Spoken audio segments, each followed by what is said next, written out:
ଜୟ ଶ୍ରୀରାମ। ଜୟ ଶ୍ରୀରାମ। ଆଉଟି ପାଖକୁ ସାଉଣ୍ଡ ସେ ପ୍ରଥମେ ଦେଖିବ ଯେ ଆମେ ଧର ତତ୍ତ୍ୱ ଖାଲି ବୁଝୁଛନ୍ତି, ତାପରେ କ'ଣ ତାକୁ କରିବାର ଯେଉଁ ସାହସଟା, ମାନେ ତାକୁ କ'ଣ କହନ୍ତି, ତାକୁ ବହୁତ ଯାହାକୁ କହନ୍ତି ଇଚ୍ଛାଟା ଦରକାର, ସାମର୍ଥ୍ୟ ଯେଉଁଟାକି। ଗୋଟେ ଉଦାହରଣ ଦୁଇଟା ଦେବି ଆଜି କାହାଣୀ ହିସାବରେ। ଥରେ ଜଣେ ଗୁରୁ ପାଖକୁ ଜଣେ ଶିଷ୍ୟ ଆସିଲା। ସେ କହିଲା ଯେ କଥା ଗୁରୁଦେବ ସବୁ ଠିକ୍, ଆପଣଙ୍କ କଥା ଠିକ୍, କିନ୍ତୁ ଯେତେବେଳେ ଏମିତି ସବୁବେଳେ ଆସୁଛି ମୁଁ ଏତେ ରାଗି ଯାଉଛି, କ'ଣ କରିବ ଆଉ ଠିକଣା ନାହିଁ। ଏମିତି ମୋ ସ୍ତ୍ରୀ ଉପରେ ଗୋଟେ ବାସନ ଫୋପାଡ଼ିଲା, ତା ମୁଣ୍ଡଟା ପଠେଇଲା। ଆଉ ଏତେ ବଳ ଆସୁଛି ସେତେବେଳେ କହିବା କଥା ନାହିଁ। ଇଚ୍ଛା ହେଉଛି 10-15 ଜଣଙ୍କୁ ମାରିକି ପକେଇ ବା 2 ଜଣ 4 ଜଣ ଧଇଲେ ବି ମୋତେ ଅଟକେଇ ପାରୁନି ରାଗ। ତାହେଲେ ଆମେ ଦେଖୁଛ ଏଇ ଲୋକ ପୁଣି ରାଗିଲେ ଏତେ ବଳ କେଉଁଠୁ? ନାଇଁ ସାଧାରଣ ଲୋକଟା ତ ବଳ ଯେତିକି, ଫେରେ ରାଗିଲେ ଏତେ ବଳ କେଉଁଠୁ ଆସୁଛି? ଠିକ୍ ନା, ଯେତେବେଳେ ମନ ସହିତ ଏଇଟା ଯୋଡ଼ି ହେଇଯାଉଛି, ମନର ବଳଟା ଆ ସହିତ ଲାଗିଯାଉଛି, ହେଲେ ମନ ବଳ ଏତେ ବଢ଼ିଯାଉଛି ଯେ ମୁଁ ମାରି ପକେଇବି, ବୁଝିହେଲା ନା? ତାହେଲେ ସେ ନିଜ ବଳ ତା ସହିତ ମନ ବଳଟା ରହିଯାଉଛି। କ'ଣ କରିବି ଗୁରୁଦେବ? ସେ କହିଲେ ଠିକ୍ ଅଛି, ତୁମେ ମୋ ସହିତ ଚାଲ ଗୋଟେ ଜାଗାକୁ। କହିଲେ କାହିଁକି? କହିଲେ ଏଇ ଚାଲ, ସେଇଠି ଗୋଟେ ଲୋକ ଛିଡ଼ା ହେଇଛି, ତା ଉପରେ ରାଗ।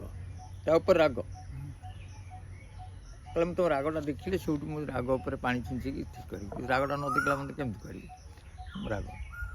ସେ କହିଲା ମୁଁ ତାପରେ ରାଗିପାରିବିନି। କହିଲେ କାହିଁକି? ସେ କହିଲା ସେ ମୋତେ କିଛି କହୁନି, ହେଲା କି? ଆଚ୍ଛା ଠିକ୍ ଅଛି। ଆଉ ଗୋଟେ ଲୋକ ପାଖକୁ ନେଲେ, କହିଲେ ଆ ଉପରେ ରାଗ, ସେ ତତେ ଏଇ କହୁଛି, ତୁମ ଘର କେଉଁଠି, ଆମେ ପଚାରୁଛି, ତାପରେ ରାଗୁନୁ, ମୁଁ ଦେଖିବି ତ ରାଗଟା ନା ନାହିଁ। କହିଲେ ନା, ଏ କଥାରେ ରାଗ ହେବ ନାହିଁ, ରାଗ ହେଉନି। କହିଲେ ଚାଲ। ଫେର ନେଇକି ଗଲେ, ଦେଖିଲେ ଯେ ରାଜାଙ୍କର ଯେଉଁ ଦେହ ରଖି ଜଣେ ଛିଡ଼ା ହେଇଛି। କହିଲେ ଯା ତାରି ଉପରେ ରାଗ।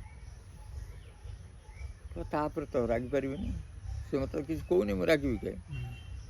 କହିଲେ ନା, ତୁ ତା ଆଗରେ ଛାତି ବୁଲେଇ ଛିଡ଼ା ହେଉନି, ସେ ତୋତେ କହିବ। ସେଠୁ ଇଏ ଯାଇ ତା ଆଗରେ ଛାତି ବୁଲେଇକି ଛିଡ଼ା ହେଲା। ସେ କହିଲା କିଏ ବି ଆଗରେ ଛିଡ଼ା ହେଇଛି କହିକି ପେଲି ଦେଲା, କଚଡ଼େଇକି ପଡ଼ିଲା, ଖାଇଲା। ତାର ତ ପେଲି ଦେଲା, ବୁଝିଲେ କି? ତତେ ପେଲି ଦେଲା, ତୁ ରାଗିଲୁନୁ? ତାର ପେଲି ଦେଲା, ରାଗିନି କେମିତି? ତା ହାତରେ ଯେଉଁ କ'ଣ ଧରିଛି, ଏ ଯେଉଁଗୁଡ଼ା ନୁହଁ, ମୁଁ ନିଆଁ ଫୁଟେଇ ଦେବି, ବଲା ଅଛି, ସେ ଏକାଥରେ ମାରିବ। ଏତିକିରୁ ବୁଝ, ତୁ ଆ ଭିତରେ ତ କ୍ରୋଧ ଦେଖେଇ ପାଇଲୁ ନାହିଁ। କାହିଁକି ନା, ଇଏ ମୋତେ କିଛି କହୁନି, ସେ ମୋତେ କିଛି କହୁନି, ଆଉ ୟା କଥା ରାଗିଲେ ସେ ମୋତେ ମାରିଦେବ, ଇଏ ବିଚାରଟା ତୁ କରୁଛୁ ନା ନାହିଁ? ଏ ବିଚାର କରିସାରିଲା ପରେ ତୁ ରାଗୁ ନାହୁଁ, ତାହେଲେ ବିଚାର ମନ ଦ୍ୱାରା କରୁଛୁ ଯେ ଆ ସହିତ ବଢ଼ିଲେ ସେ ମୋତେ ମାରି। କିନ୍ତୁ ତୋ ସ୍ତ୍ରୀ ନିରୀହ ପଡ଼ିଛି, ନିରୀହ ଉପରେ ତ ଆଉ ବିଚାର ନାହିଁ ନା। ବଡ଼ ଲୋକ ଉପରେ ରାଗିବା ପାଇଁ ହେଲେ ବିଚାର ଦରକାର। ଆଉ ତମଠୁ ଯିଏ କମି, ତା ଉପରେ ତ ରାଗିପାରିବ, ତା ତ ବିଚାର ନାହିଁ। ତାହେଲେ ଆମେ ଦେଖିଲେ କ୍ରୋଧ ଗୁଡ଼ା ସେମିତି କିଛି ନୁହେଁ, ସେଟା ବିଚାର ଦ୍ୱାରା କମିପାରେ, ନାଇଁ ବିଚାର ଦ୍ୱାରା କମି ହେବ। ଆଉ ବିଚାର ଦ୍ୱାରା ବଡ଼ ଲୋକଙ୍କ ଉପରେ ରାଗି ହେବ। ସେଠି ଅନିର୍ବିଚାର, ମାନେ କୌଣସି ବିଚାର ନ କରି ରାଗିବନି, କୌଣସି କାରଣ ରଖିକି ଯେଉଁଟା ରାଗଟା କହିପାରିବ ବଡ଼ ଲୋକ ସହିତ। କିନ୍ତୁ ତମଠାରୁ ଯେ କମି, ତାପରେ ତ ମାନେ କାଣି କ'ଣ ଏମିତି ନାହିଁ, ଅସର ଭାବରେ କାଣି ବିଲେଇ ଚଢ଼ଉ। ତେଣୁ କ୍ରୋଧଟା ହେଉଛି ସେୟା, ଯେତେବେଳେ ଆମର ବିଚାର ରହୁନାହିଁ, କାହିଁକିନା ମୋର ତ ଦୁର୍ବଳ, ତାପରେ କିଏ ବିଚାର କରିବି, ରାଗି ପକାଉଛି। ଯେତେବେଳେ ତାଠୁ ଶକ୍ତିଶାଳୀ ସେଠି ବିଚାର କରୁଛି ଯେ ତା ସହ ଲାଗିବି ନାହିଁ, ସେ ରୋଗ ତ ନା, ସେ ରାଗ ତ ଅଛି ନା ନାହିଁ, ବାହାରୁନି କାହିଁକି? ନା ମନ ସେତେବେଳେ ବିଚାର, ହଁ ମନ ବିଚାର ଦେଇଦେଉଛି, ସେଠୁ ଚୁପ୍ ହେଇଯାଉଛି। ଏକ୍ଜାକ୍ଟଲି ସେଇ ରକମ ତମେ ବର୍ତ୍ତମାନ ଯେଉଁ ସେଇ ତତ୍ତ୍ୱଟାକୁ ଭେଦୁନା, ଏଇଥିପାଇଁ ଯେ ତା ଉପରେ ବିଚାର ଦେଇପାରୁ ନାହୁଁ। ବିଚାରଟା ଯେମିତି ସେ ଭାବିଲା ମୁଁ ଯଦି ତା ସହିତ ଲାଗିବି ତାହେଲେ ସେ ମୋତେ ମାରିଦେବ, ତେଣୁ ମୁଁ ରାଗିବିନି, ବୁଝିହେଉଛି ନା? ସେଇଭଳି କଥା ଯେ ଗୋଟେ କାହାଣୀ କହୁଛି, ସେ କାହାଣୀଟା ଭଲ। ଯେ ଗୋଟେ ରାଜା ସବୁବେଳେ ତାର ଶକ୍ତି ଆଉ ତାର ବିଭବ, ତାର ସୈନ୍ୟ ସାମନ୍ତ, ଏମିତି ସୁନ୍ଦର ସୁନ୍ଦର ରାଣୀ ରଖିକି ନିଜର ଔକାତ ଦେଖେଇଲା ଯେ ମୁଁ ଏତେ ଏତେ ଧନ ସମ୍ପତ୍ତି ଭିତରେ ରହିଛି, ମୋର ଔକାତଟା ଏରକମ, ମାନେ ଭାରି ଅହଙ୍କାର। ଔକାତର ଶବ୍ଦ ହେଉଛି ଅହଙ୍କାର। ମୋର କେହି କିଛି କରିପାରିବେନି, ମୋର ଏତେ ଶକ୍ତି, ଏତେ ଔକାତର। କାହାର ଔକାତ ଅଛି? କେଉଁ ରାଜାର ଔକାତ ଅଛି ମୋ ସହିତ ଲଢ଼ିବ? ଏମିତି ବହୁତ ଦିନ ଔକାତଟା ଦେଖେଇଲା। ସାଧାରଣ ଯେଉଁମାନେ ଗରିବରୁ ପଚାରିବନି, ଯେଉଁମାନଙ୍କର ଧନ ସମ୍ପତ୍ତି ଔକାତ ଅଛି ସେଇମାନଙ୍କ ସହିତ ସମ୍ପର୍କ ରଖିବ। ଥରେ ସେ ବୁଲିବାକୁ ଯାଇଥିଲେ, ସେ ଜାଣିନାହାନ୍ତି ଯେ ପଛପଟେ 2 ଜଣ ଲୋକ ଥିଲେ। ସେ ଲୋକ 2 ଜଣ ଜାଣିନାହାନ୍ତି ଯେ ସେ 2 ଜଣ କଥାବାର୍ତ୍ତା ହେଲେ ଯେ ଇଏ ରାଜା ଯେଉଁ ଔକାତ ଦେଖାଉଛି, ଇଏ ପ୍ରକୃତ ଔକାତ ଥିବା ଲୋକ କତିକି ଯାଏନି। ରାଜା ଶୁଣିଲେ କହିଲେ ମୋ ଠାରୁ ବଡ଼ ଔକାତ କିଏ ଅଛି? ପଳେଇ ଆସିଲା ପରେ ତା ପରଦିନ ସେ 2 ଜଣଙ୍କୁ ଡାକିକି ଆଣିଲେ। କହିଲେ ତମେ 2 ଜଣ କହୁଥିଲ ନା? ହଁ। ତାହେଲେ ସେ ଲୋକ କିଏ? ସେ କହିଲେ ସିଏ ବୁଦ୍ଧଦେବ। କହିଲେ ବୁଦ୍ଧଦେବ ମୁଁ ତ ଚିହ୍ନିଛି, ସେ ତ ଆଣ୍ଠୁ ପର୍ଯ୍ୟନ୍ତ ଲୁଗା ପିନ୍ଧି ଭିକ୍ଷା କରେ, ମୋ ଠାରୁ ଔକାତ କ'ଣ ତାର?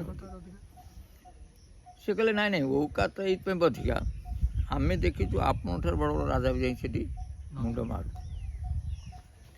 ଏତେ ତ ଔକାତ ଥିବା ରାଜା ଯାହା କତିରେ ମୁଣ୍ଡ ନୁହଁଉଛନ୍ତି, ସେ ଔକାତ କେତେ ହେଇଥିବ?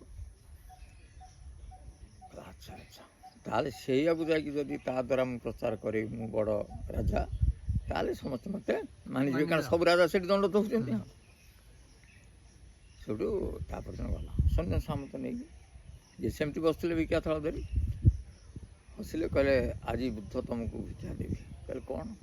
ନା ଆପଣ ରାଜ୍ୟ ଦେଇପାରିବି, ଧନ ସମ୍ପତ୍ତି। ହସିଲେ, କହିଲେ ନାଇଁ ମୋର ତ ସେମିତି ଆବଶ୍ୟକ ନାହିଁ, ଭିକ୍ଷା ହେଉଛି ମୁଁ ଏଇ ଥାଳରେ ଯେତିକି ଖାଦ୍ୟ ଦେବେ, ଅନ୍ନ ଦେବେ, ସେତିକି ମୋର।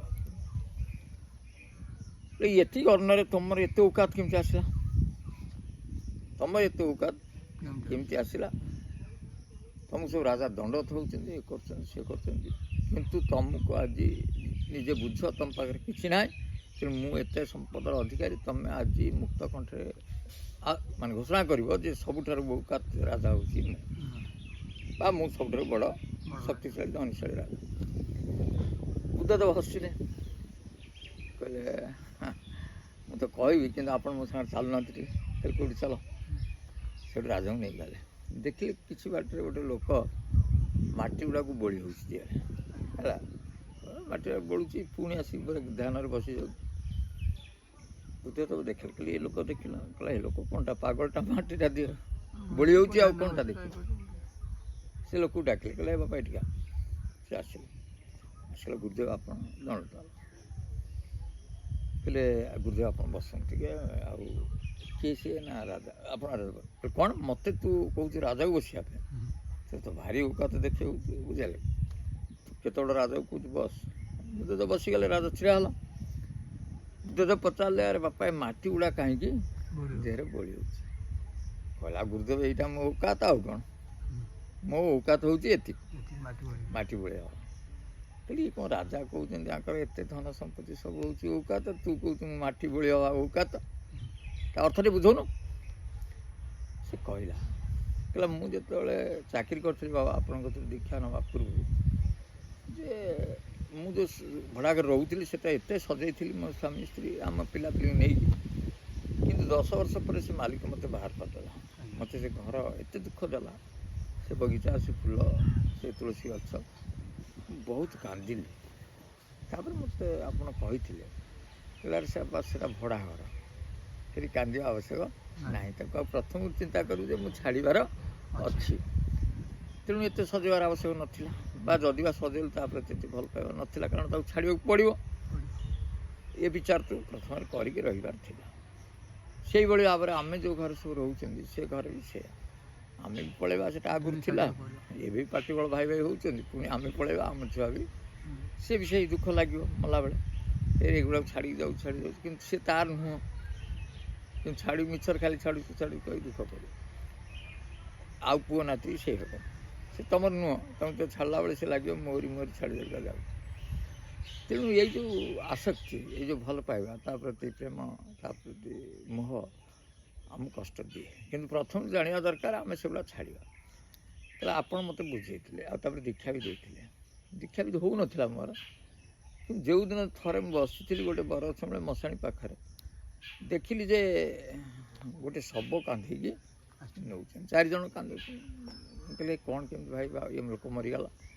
କହିଲା ଏଇଟା ଲୋକ କ'ଣ, ଏଇଟା ଭିକାରଟା ଖାଇବା ପାଇନି, 8 ଦିନ ହେଲା ଶୁଖି ଶୁଖି ମରିଛି, ବାଟ କଲେ ପଡ଼ିଥିଲା, ଆମେ ନେଉଛୁ ଟିକେ ସଂସ୍କାର କରିଦେଉ। କହିଲା ବଢ଼ିଆ ବଢ଼ିଆ କଥା, ସଂସ୍କାର କରି। ତାପରେ କିଛି ସମୟ ଗଲା, ସେଠି ଯେମିତି ନିଆଁ ଲାଗିଛି, ଆଉ ଗୋଟେ ଲୋକ କାନ୍ଦିକି ଆଣିଲେ, କିଛି ଅଧିକା ଲୋକ ବଦାବାଦି କରିକି ଆଣିଲେ। କହିଲେ ଇଏ ଭାଇ କେମିତି ମରିଗଲା? କହିଲା ଏଇଟା ଖାଇକି ମରିଛି। କହିଲା ଖାଇକି ମଲା କ'ଣ, ଯାହା ପାଇଲା ତାହା ଖାଇଲା, ପେଟ ବଢ଼ିଲା, ଚର୍ବି ହେଲା, ବ୍ଲଡ଼ ପ୍ରେସର ହାଇପରେ ମରିଛି, ଷ୍ଟୋକ୍ରେ। ହେଲେ କ'ଣ ଇଏ ଖାଇକି ମରିଛି ମରିଲା, ଇଏ ବି ନ ଖାଇକି ମରିଛି। ହଉ, ତାକୁ ପୋଡ଼ିଲେ, ସେ ତାଙ୍କୁ ପୋଡ଼ି ପାଡ଼ି ଦେଇକି ତାଙ୍କର ସେଭଳିଆ ନିଆଁ ଜଳୁଛି ପଳେଇଲେ। ତାପରେ ନିଆଁ ଲିଭିଲା, ଏ ଲୋକ ଗଲା। କହିଲା ଦେଖେ ପାଉଁଶ ଆଧିରୁ ମୁଠି ଆଣିଲା, ତା ଦେହରୁ ପାଉଁଶ ମୁଠି ଆଣି ଦେଖିଲା, ଓଲଟ ପାଲଟ କରି କହିଲା ଯେଉଁ ମଲେ ନ ଖାଇକି ମରିଛି ତା ପାଉଁଶ ତ ଯେମିତି, ଇଏ ଖାଇକି ମରିଛି ପାଉଁଶ ସେମିତି। ବହୁତ ଚେଷ୍ଟା କଲା, ଆଉ ଜାଣିପାରିଲା ନାଇଁ କା ପାଉଁଶ ତ। ଆଉ ଫେର କିଛି ଅପେକ୍ଷା କରି ସେମାନେ ଆସିଲେ, ପାଣି ଢାଳିକି ରୋହି ତେଳିକି ସେଟା ମାଟିରେ ଶୁକୁଚି ଦେଲେ। ସେଠୁ ସେ କହିଲା ତାହେଲେ ମୋ ଔକାତ ହେଉଛି ଏଇ ମାଟି ତଳେ ପୋତି ହବ, ଆଉ ତାର ହେଇଛି ଆଉ ମୋର ହବନି ନା। ମୋ ଔକାତଟା ହେଉଛି କ'ଣ, ସେଇ ମାଟି ତଳେ ପୋତି ହବ। କାଳେ ମୋ ଔକାତଟାକୁ ଭୁଲିଯିବି ବୋଲି, ମୋ ଔକାତଟାକୁ ଭୁଲିଯିବି ବୋଲି ମୁଁ ପ୍ରତିଦିନ ମୋ ଶରୀରରେ ମାଟି ଗୋଳେଇ ହେଉଛି, ମୋ ଔକାତକୁ ମନେ ରଖୁଛି ଯେ ମୁଁ ଦିନେ ଏଇ ମାଟିରେ ପୋତା ହେବି। ଧ୍ୟାନ ତ ବଢ଼ିଆ ସାଙ୍ଗେ ସାଙ୍ଗେ ଧ୍ୟାନ ହେଉଛି। ବସି ମାନେ ଆପଣ କହୁନାହାନ୍ତି ମୁଁ ଏଠି ସମାଧିକି ପଳେଇବି, ମୁଣ୍ଡରେ ହାତ ମାରିଲେ କହିଲେ ବାବା ଠିକ୍। ରାଜା ସେତେବେଳକୁ ବସି ପଡ଼ିସାରିଲେ। ଯେ ତାଙ୍କର ଔକାତ ହେଉଛି ମାଟିରେ ମିଶିବା।